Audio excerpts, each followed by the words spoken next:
Y también fue presentada las 6 horas en México que se van a llevar a cabo en el Autódromo Hermanos Rodríguez.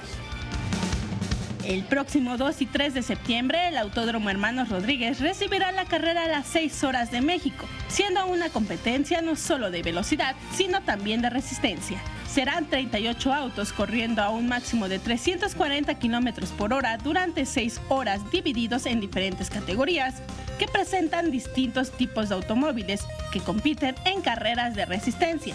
El objetivo no consta en terminar en primer lugar tras un determinado número de vueltas, sino de ir a la cabeza cuando el reloj marque 0. Esta categoría es muy íntima, van a poder estar niños cerca de los coches, algo que es muy particular de esta categoría, que ha querido siempre destacar, y sin duda alguna creo que es una categoría que a nivel de pilotos y de máquinas de tecnología pues está a nivel de cualquier categoría en el mundo.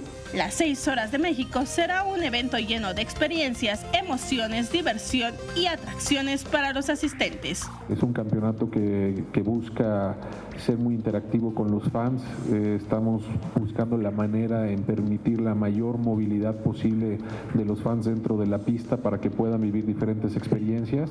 Con imágenes de Andrés Brito, Vianey Zárate, 21 Noticias.